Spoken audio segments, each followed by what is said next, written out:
Hi, Pete. Hey, Margie. What brings our favorite IBM CE over here today? It's about the new equipment we're installing this weekend. I just came over to make sure that all the cables are ready. Ah, terrific. And what are you doing, installing a new feature? Well, my manager brought over my new 3270 connection feature, and I thought I'd install it. Are you going to wear an ESD wristband and cord when you install that card? You mean the stuff that you use when you work on the mainframe? Mm-hmm. The things in my ESD kit. Well, I hadn't really thought about it. Why? Well, it's possible that the static electricity from your body could put a charge on that card and weaken that card or another one the instant you plug it in. If you wear an ESD wristband and cord, like I do when I install cards, then you eliminate the possibility of that kind of damage. You mean if I handle this card without an ESD wristband and cord, I'm going to damage it? Well, I can't guarantee that you will, but I can't guarantee that you won't. You could handle lots of cards and have absolutely no problem and then damage the very next one. The major problem is that if you do damage a card, it could take a month or more before the problem actually shows up. And it could show up as a highly intermittent failure. You know, system locks up in the middle of a job and you have to reboot kind of problem. I've had those kinds of problems before. I need those like I need a hole in the head. Yep. However, I don't have one of those ESD wristbands and all of that stuff. Oh, well, here, I'll let you borrow my ESD kit. Oh, great. Here, and I'll show you how to use it. It's simple. And after all, why take a chance? Each of you will have to make your own choice as to whether or not you want to risk damage by not using a wristband and mat when you handle ESD-sensitive computer components. In the next several minutes, we will offer some information that you should consider as you make your decisions on the wristband and mat. First, let's make sure we have a common understanding of what electrostatic discharge, or ESD, really is. When you see a lightning bolt, you're watching ESD in one of its most spectacular and violent forms. If you've ever walked across a room on a cold, dry day and been shocked when you touched a doorknob, you've experienced ESD firsthand. The friction of your shoes against the carpet as you walked caused your body to build up several thousand volts of electrostatic charge. That sudden discharge when you touched the doorknob was ESD. Static electricity is all around us, and it happens all the time. This meter indicates the voltage of a static charge. Watch. Over 3,000 volts. Now watch what happens when I rub my tie against my coat. Over 500 volts. Keep these voltages in mind as we continue. But does ESD, the kind that we can generate by just walking across a room or by our clothing rubbing against itself, really damage circuits? To answer this question, we went to an IBM failure analysis lab in East Fishkill, New York, and talked with one of their engineers, Dean Tomasi. The function of that failure analysis lab is to pinpoint the exact cause of electronic failures so they can be prevented in the future.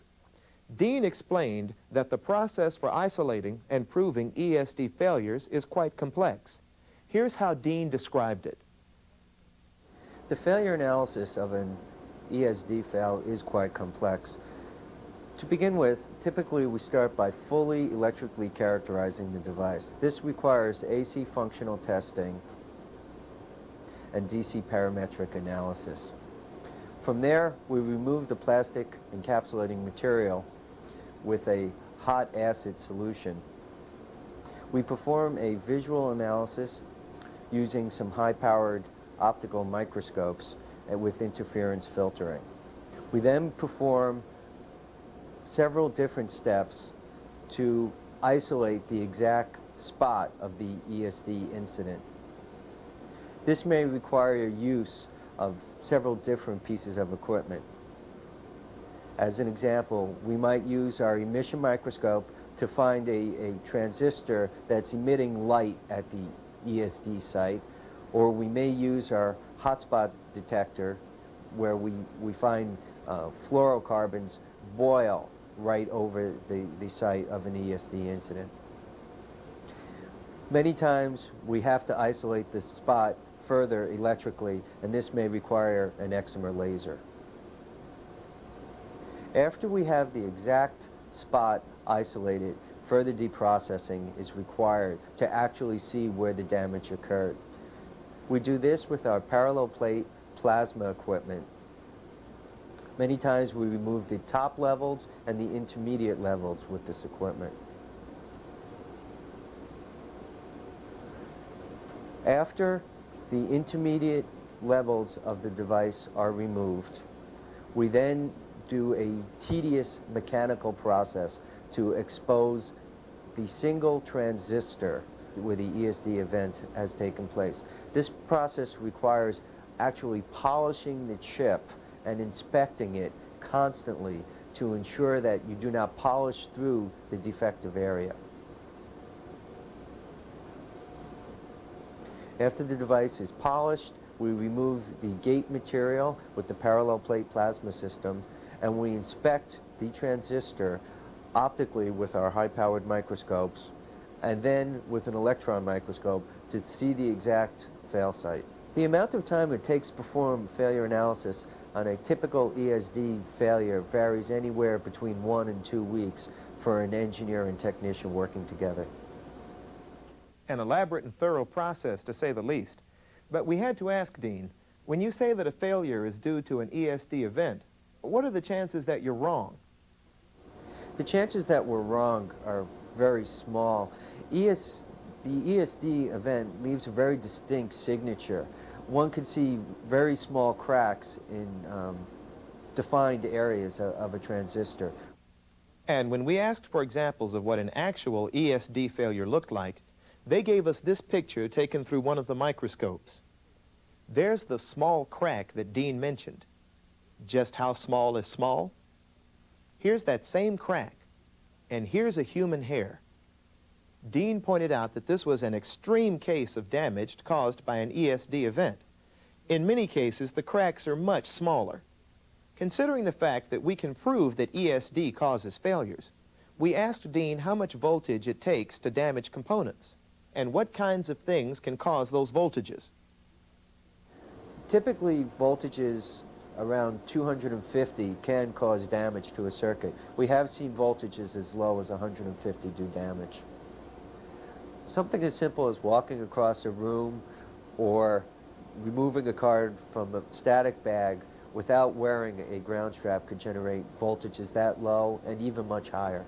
If one has a necktie on, depending on what the materials are that necktie is made out of, if it swings across the shirt area and then touches the board, that kind of potential could be reached also.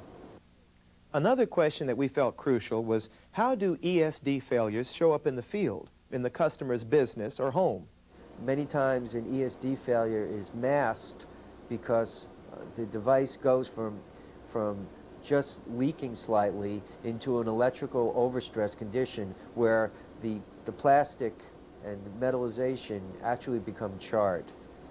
Many times a device that has sustained slight ESD damage may become functional again by unplugging it and replugging it, or in the case of a card, unplugging it and replugging it may temporarily cure a ESD damaged device on that card. Unfortunately, the cure is only temporary. It probably will fail again given enough time. So, the bad news is that ESD is real. It can and sometimes does damage electronic circuitry. We can prove that in our labs. Industry numbers indicate that some circuits may suffer damage with as little as 50 volts. And when a circuit is damaged by ESD, it may wait for weeks or months before it actually fails, and then the failure may be intermittent. But there's some good news, too. The entire electronics industry is constantly striving to design circuits that are not susceptible to ESD damage. We're steadily making progress, but we are not there yet. Our main line of defense against ESD lies in controlling it. There are basically two ways to control ESD. You can either neutralize charges, or you can gently equalize them. Charge neutralization is used primarily in the manufacturing process, while charge equalization is used both in the manufacturing process and in the field. We'll show examples of both of these later. It all starts in manufacturing. Each IBM manufacturing site has an ESD site coordinator. We spoke with 3 of them to find out exactly what they did and to learn more about the ESD controls in manufacturing. As the ESD site coordinator, I'm responsible to answer all questions and concerns regarding ESD protection. One of my roles as the site coordinator would be to ensure that all our protection is in place for the manufacturing areas. I ensure that IBM Rochester uses proper ESD procedures and controls. This extends to our suppliers. Well, there's a few roles I do. I evaluate our manufacturing processes to make sure that they have the necessary controls. I sometimes evaluate materials to make sure we can use them not only in a manufacturing process, we can use them for packaging materials. We also look at the environmental conditions, what's the best solution for the thing. At times I even get to look at the maintenance procedures that we use for the large mainframe computers we use here, so I actually do help people when we put products out on the floor, out in the field. At all 3 locations, we found similar stories. ESD controls start with extensive and ongoing formal training for all employees on the ESD controls used throughout the process. In all plant sites, we found that ESD controls and measures begin with the initial inspection of incoming components. All ESD-sensitive components arrive in ESD protective packaging. Work surfaces are made of a special conductive material. Some areas have special conductive flooring. To effectively maintain charge equalization, the work surface is grounded, and the employee is required to wear special footwear, such as these heel straps. As she picks up the package, all possible charges are equalized between her, the modules, and the work surface, and the modules can be handled without fear of ESD damage. All trays, crates, and boxes used to transport parts throughout the plant are made of special ESD protective material to maintain charge equalization. Even cardboard boxes are impregnated with conductive material, making them effective ESD protective packaging devices. Carts used to transport components are grounded to the conductive floor with drag chains. This type of protection, wrist straps, conductive work surfaces and flooring, and special footwear is used throughout the Rochester and Research Triangle Park facilities. Conveyors are grounded, and all trays are ESD protective trays to keep charges equalized, even as the machines move from one station to another. The wrist strap and cord is another method used to achieve charge equalization and is used when either the floor isn't conductive or when the employee must sit while doing the job. Employees must test wristbands and footwear at least once and sometimes twice a day.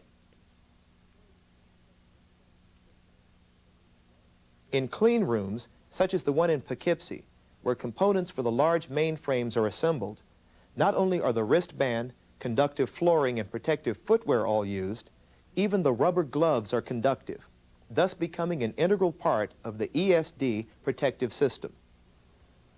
So far, all of the cases we've talked about have involved a conductive work surface and the principle of charge equalization. In cases where a component must be placed on a non-conductive surface, such as a circuit card template, there is no reasonable way to ensure equalization of charges. In these cases, we use devices that emit a constant stream of ionized air across the work area. Ionized air neutralizes the charge on any surface it contacts, and is the application of the second principle we use for ESD protection, called charge neutralization. Ionizers are commonly used in manufacturing sites, but rarely, if ever, used in the field. In the field, IBM uses and recommends only the principle of charge equalization to control ESD. In Kingston, the machines weigh several thousand pounds, so the technicians and their portable workstations must move around the machines as necessary. Kingston technicians designed and implemented modifications to a standard tool cart, making it into an ESD safe workstation by adding wrist strap connections and installing an ESD conductive work surface. They even designed their own logo for the modified cart. Because of the commitment to quality, IBM places a lot of importance on ESD protection, and as products leave the plant, whether they're machines, circuit cards, or other ESD-sensitive devices, they are packaged in special ESD protective containers to protect them from our place to yours. IBM is serious about ESD from beginning to end, because we know that ESD can cause problems none of us need. Manufacturing can protect the device until you open it, but after that, the ball is in your court. If you handle one of these electronic components without properly using the wrist strap, you'll be inviting your own ESD event. And what's the impact of an ESD event when it finally causes a failure in the field? To get a better insight into this question, we talked with 3 people in Raleigh, North Carolina: Eddie Bennett, Doug Fletcher, and Sal Messina. Well, anytime a customer has a machine down, it's going to affect them. And the amount that he gets affected depends on the type of machine and maybe of not only that machine but different machines. Like if it's on a PS2 and the machine he has is a file server, he might not only have that machine down, but he might have a bunch of machines down. It affects customers in several different ways, and it also depends upon the type of customer that I am servicing as to how it affects him. It can be anything from a minor impact to costing him several hours of production run, or it could be severe enough to shut down an entire warehouse.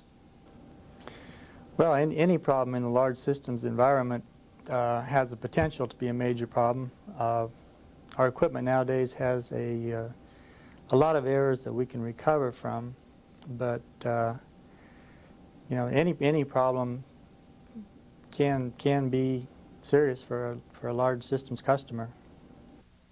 We also wanted to know how those guys felt about using the wristband. Well, to me, it eliminates a doubt that something might go wrong with that equipment after I leave the account. The use of the ESD kit is absolutely essential. You can tempt fate by not doing so. Well, there's 2 reasons for that. One reason is I don't want to be responsible for creating a problem for a customer and an expense for an IBM. And also, this last year we've been told that it's our ground strap of our job, so there's a lot of motivation to do it. And how about the customers who do some or all of their own maintenance? Should they wear wristbands?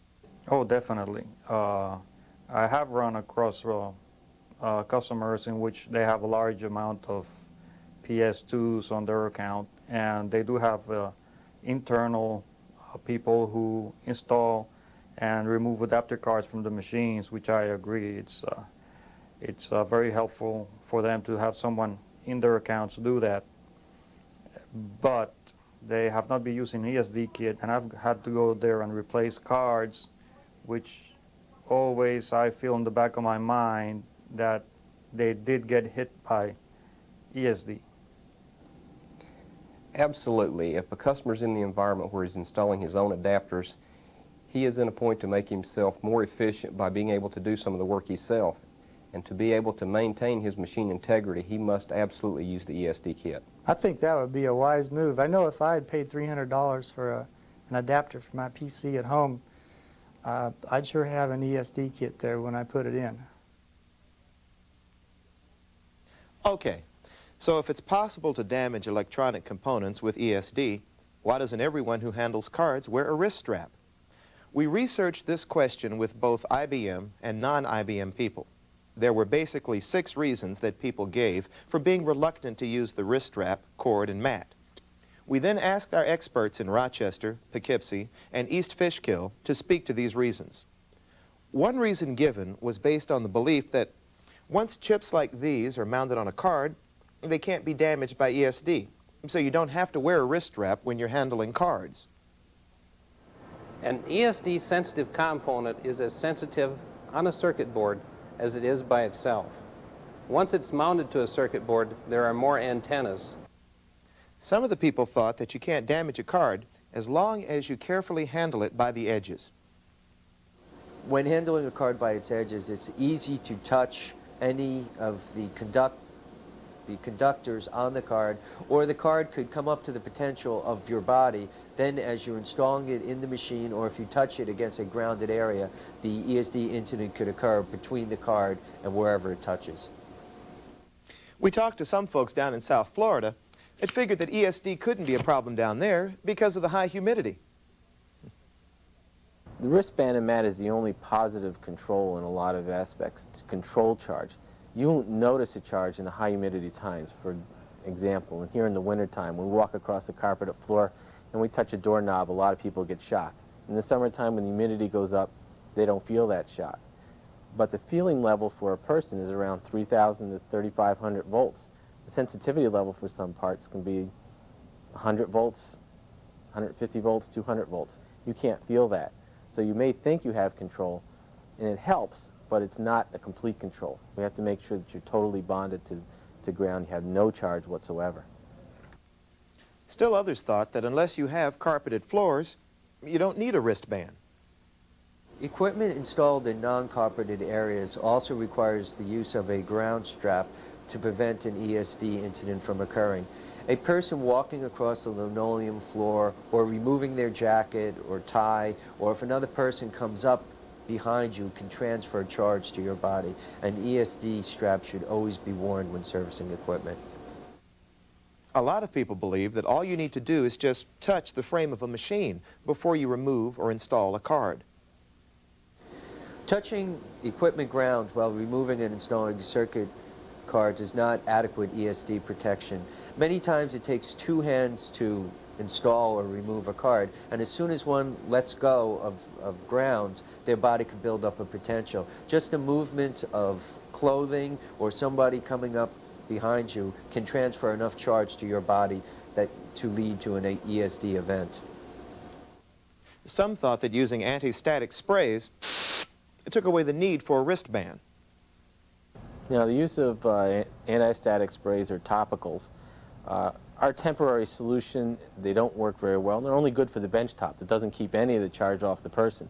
The only way to discharge a person, again, is either through a flooring system with the proper footwear or through a wrist strap. And out in the field, where you really don't control the flooring, the only way to control it is through the wrist strap. That is the most effective way, even with flooring systems. So a wrist strap, properly worn, properly connected, is still the best way to control the charge on a person. Using the wristband and mat is easy. You need to make sure the wristband fits snugly. One end of the cord snaps onto the wristband, and the other clips onto any green wire ground on the machine. Some machines are what we call double insulated machines. You can tell them by their AC plugs. If there are only two identical prongs, like these, it's a double insulated machine. On double insulated machines and on battery operated machines, there may not be a green wire ground. For these machines, you will have to attach the cord to a DC ground point. Large systems have places on the frame specially designed for the ESD cord. On other systems, you can clip the cord to any ground strap. On machines like this PS2, you can clip on to the ground pin of the AC plug. It doesn't matter that the machine isn't plugged in. The important thing is that you and the machine be tied together to equalize all charges before you touch any electronic component. Then, snap the mat in place. The mat now is the only safe place outside an ESD bag or other ESD container where you can safely set an ESD-sensitive component. The only other thing you need to do is to periodically check to make sure that the wristband is snug, that the mat isn't physically torn or damaged, and that the cord and wristband have the right amount of resistance. The resistance must be between 1 and 10 megohms. If it has more, it is ineffective against ESD, and if it has less, you could get a bad shock if the end of the cord came in contact with line voltage. You can either use a meter such as this or a commercially available wrist strap tester such as this one.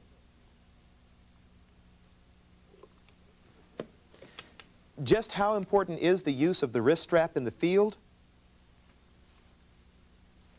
Let's put it this way. If you don't wear the wrist strap, you're taking a chance.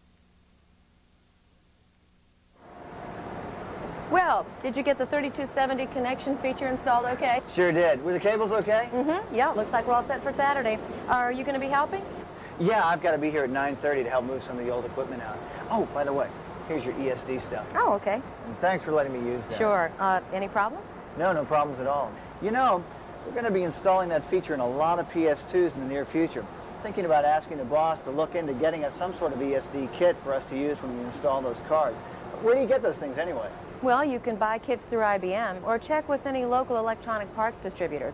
Most of them handle static protective devices. I do think it's a good idea for you to have your own ESD kit. Like I said before, why take a chance?